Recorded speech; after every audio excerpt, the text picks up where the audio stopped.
अल्हम्दुलिल्लाहि रब्बिल आलमीन वस्सलातु वस्सलामु अला सय्यिदिल मुरसलीन अम्मा बाद फ़अऊज़ु बिल्लाहि मिनश शैतानिर रजीम बिस्मिल्लाहिर रहमानिर रहीम इन्नल्लाहा व मलाइकतहु युसल्लूना अलन नबी या अय्युहल्लज़ीना आमनू सल्लु अलैहि व सल्लिमू तस्लीमा। मोहब्बत से पढ़िए अस्सलातु वस्सलामु अलैका या सय्यदी या रसूलल्लाह व अला आलिका व अस्हाबिका या हबीबल्लाह।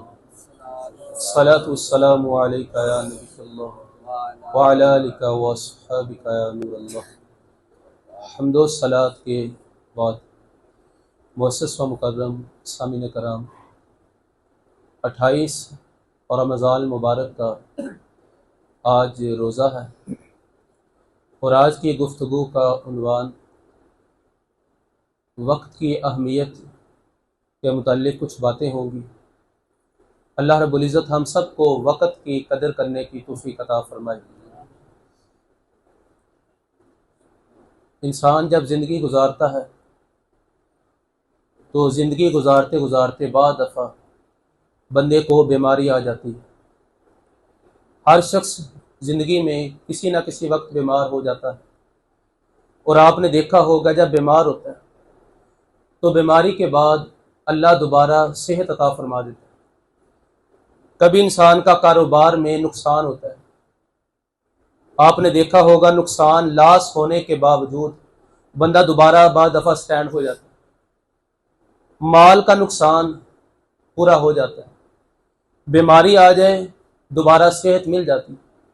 लेकिन एक ऐसी चीज़ है जो जब चली जाती है बंदा करोड़ों रुपया भी खर्च करे उसके लिए वो वापस नहीं आता, और वो वक़्त है। वक़्त जो गुजर जाता है, जो सेकंड गुजर जाता है, जो मिनट गुजर जाता है, जो दिन गुजर जाता है। 27वां रोज़ा गुजर गया, ये 27 रोज़े गुजर गए, अब ये वापस नहीं आ सकते। कोई बंदा उल्टी छलांगे भी लगाए कि ये चीज़, ये वक़्त वापस आ जाए तो उसकी ये उल्टी छलांगे सारी ज़ाया जाए। तो इस वक़्त ऐसी चीज़ है, बाकी सारी चीज़ें वापस आ जाती हैं, लेकिन वक़्त ये ऐसी चीज़ है जो गुजरता जाता है, वो गुजर जाता है, वो वापस नहीं आता। इमाम शाफी रहमतुल्लाह ताला अलैह आप फरमाते हैं, मैं साहिब तो सूफिया था फमन तफ़ा तो इल्ला कलिमतई।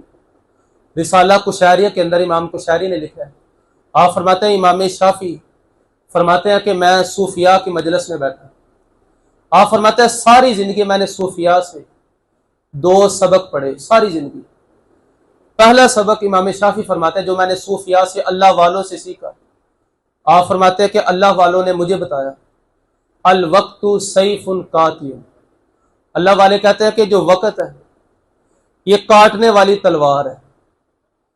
वक़्त काटने वाली तलवार है। तलवार है ना, जब तक नियाम में रहे तो ठीक रहती है, जब चल जाती है ना तो बाद में पछताने का कोई फायदा नहीं होता, यानी बाद में वो वार वापस नहीं आ सकता, पछतावे का कोई फायदा नहीं। वक़्त जब तक बंदे के पास होता है, अगर तो बंदा कुछ कर ले तो फायदा हो जाता है, गुजर जाए तो बाद में पछतावे का फायदा नहीं होता। इमाम शाफी फरमाता है सूफिया से जो मैंने पहला सबक सीखा वो ये कि अल वक्तु सैफुन कातियुन, कि वक़्त काटने वाली तलवार है। यानी बंदा या तो इसको सही गुजार दे या ये बंदे को काट के रख देगा। दूसरी चीज़ इमाम शाफी फरमाते जो मैंने अल्लाह वालों से सीखी, आप फरमाते अल्लाह वालों ने मुझे ये दर्स दिया। वो कहते कि नफ्स का इल्लम तशगिलहा बिल हक़ व इल्ला शगलत का बिल बातिल। कहते हैं सूफिया ने मुझे बताया कि अपने नफ्स को हक के कामों में मशगूल कर दो, वरना नफ्स तुम्हें बुरे कामों में मशगूल कर दे। यानी 2 ही बातें हैं, या तो बंदा अच्छा काम कर रहा होता है या बुरा काम कर रहा होता है। तो अपने नफ्स को अगर नेकी की तरफ नहीं ना लगाएंगे तो नफ्स बंदे को फिर बुराई की तरफ लगा देगा। हक की तरफ अपने आप को मायल नहीं ना करोगे तो अब अपने आप बंदे का अपना आप बंदे को बातिल की तरफ मायल कर दे। तो इमाम शाफी फरमाते हैं सारी जिंदगी सूफिया की जो सोबत में मैं बैठा, फमन तफातु इल्ला कलिमतई। आप फरमाते हैं इन 2 कलमों ने मुझे बड़ी रोशनी दी। मैंने सूफिया से ये 2 कलमे सीखे। नबी पाक सल्लल्लाहु अलैहि वसल्लम के एक सहाबी हैं, उनका नाम है हज़रत अबू दरदा रज़ी अल्लाह ताला अन्हु। अबू दरदा रज़ी अल्लाह ताला अन्हु फरमाते हैं मुझे ना घोड़े की ज़रूरत थी, मैंने घोड़ा ख़रीदना था। तो घोड़े की वजह से अल्लाह 3 बंदों को नफा अता फरमाते हैं, 3 बंदे को सवाब मिलता है। जिसने घोड़ा बेचा, जिसने घोड़ा खरीदा, जिसने रखा अपने पास, यानी पहले लोग जहाज के लिए घोड़ा रखा करते। तो अबू दर्दा कहता है मैंने घोड़ा खरीदना था, एक बंदे ने मुझे पेशकश की, उसने कहा कि मैंने घोड़ा बेचना है। इमाम वो हजरत कहते हैं कि मैं चला गया, अबू दर्दा कहते हैं मैं घोड़ा खरीदने के लिए चला गया, फजर की नमाज पढ़ी। अब फजर की नमाज पढ़ के घोड़ा खरीदने गए, कहते हैं मेरी ना उस बंदे से घोड़े के खरीदने के बारे में ना गुफ्तगू शुरू हुई। वो बंदा मुझे कहता है मैंने इतने का बेचना है, मैं उसको कहता मैंने इतने का लेना है। कहते हैं 3 घंटे ना फजर के बाद हम दोनों की गुफ्तगू होती रही, बहस होती रही। 3 घंटों बाद ना वो बंदा जिसने घोड़ा बेचना था उसने इनकार कर दिया। उसने कहा भाई मैं नहीं बेचता, जिद्दा। अबू दर्दा रजी अल्लाह ताला बड़े परेशान हुए। आप फरमान लगे यार मैं फजर पढ़ के तेरे पास आया हूं, 3 घंटे मैंने तुझसे बहस की, अगर तो घोड़े का सौदा हो जाता तो फिर तो फायदा होता, लेकिन 3 घंटों बाद तो इनकार कर रहा है। तू कह रहा है कि अब मैंने घोड़ा नहीं बेचना, तो तूने मेरा कितना नुकसान किया, कितना वक्त मेरा जाया किया। अबू दर्दा फरमाने लगे इन्नी लम आउदिल यौम मरीजन, मैं रोज ना फजर की नमाज पढ़ के एक मरीज की इयादत करता हूँ, आज वो भी गई, वो भी सवाब गया।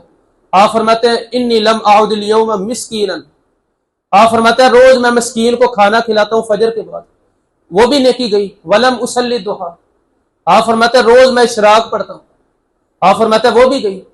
आप फरमाते हैं तूने मेरा इतना वक्त जाया किया, 3 घंटे तूने ना मैंने मरीज की इयादत की, ना मैंने मिस्कीन को खाना खिलाया, और ना आज मैंने इशराक पढ़ी है, और अब 3 घंटों बाद तू कह रहा है कि मैं घोड़ा बेचता ही नहीं। आप फरमाते हैं ये जो सारे नेकियां मुझसे छूटी, इसका वबाल तुझ पर आएगा, लेकिन क्योंकि ये सहाबे रसूल थे, आप फरमाते हैं मैं तुझ पर वबाल नहीं आने दूंगा। अब मैं एक ऐसा काम करता हूं, ये जो 3 घंटे जाया हुए ना, ये भी इबादत में शुमार हो जाए।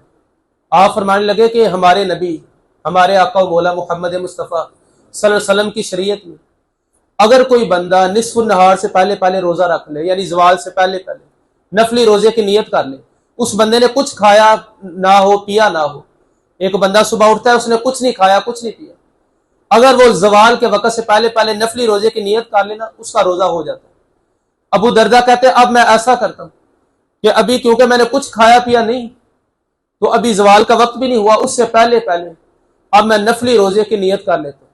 अब जब नफली रोजा मेरा हो जाएगा तो फजर से लेकर मगरब तक मेरा सारा वक्त इबादत में शुमार हो जाएगा। तो इसलिए सहाबाए कराम इस तरह यानी पिछले वक्त को पकड़ते थे, जो वक्त जाया हो जाता ना उसको भी इबादत में शुमार करते, किसी भी तरीके से जिस अंदाज से भी वो हो।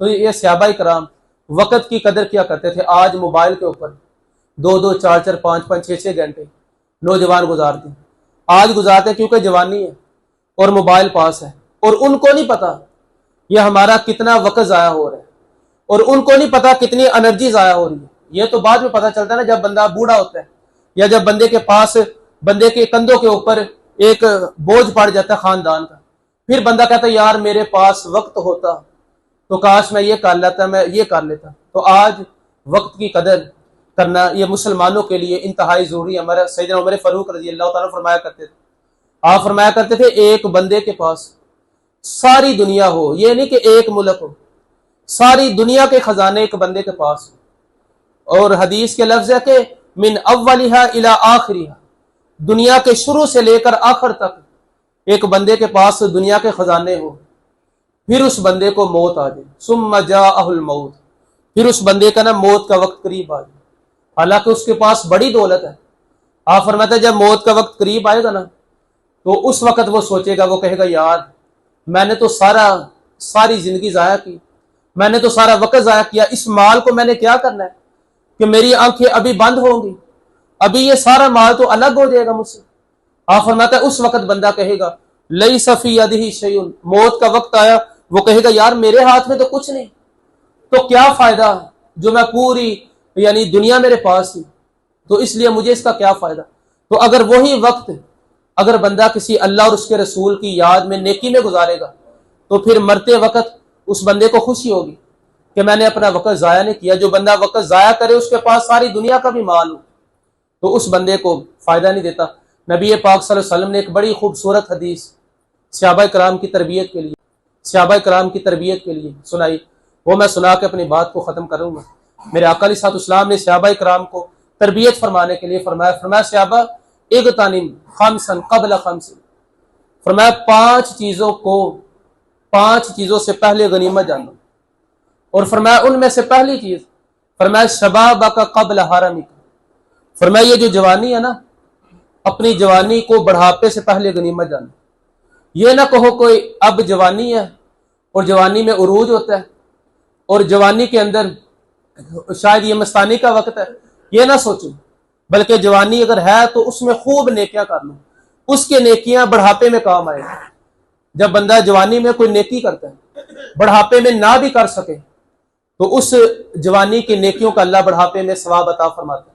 तो फरमाया इस जवानी को बढ़ापे से पहले गनीमत जानो। दूसरी बात, फरमाया सहाबा सिहता का क़ब्ल सुक़मी, फरमाया ये जो सेहत है ना तुम्हारे पास, यानी तंदुरुस्ती है, फरमाया इसको बीमार होने से पहले पहले गनीमत जानो। ये ना हो जब तुम बीमार हो जाओ फिर कहो मेरे पास सेहत होती मैं नवाफल पढ़ता, मेरे पास सेहत होती मैं तहज्जुद पढ़ता, सेहत होती मैं कुरान की तिलावत करता, बाद में कहने का कोई फायदा नहीं।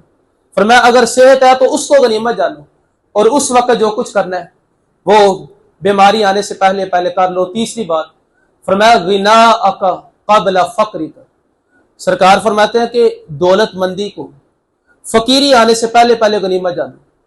ये दौलत कोई मजाक नहीं है, ये आए ना इसकी कदर करो, खूब इसमें से सदका कर लो, खैरात कर लो, नेकियों में लगा लो। ये ना हो कि तुम्हारी दौलत खत्म हो जाए फिर तुम कहो यार मेरे पास दौलत होती मैं फुला रिश्तेदार की मदद करता, मेरे पास दौलत होती मैं फुला मस्जिद को देता, मदरसे को देता, अच्छे काम को, बाद में कहने का क्या फायदा।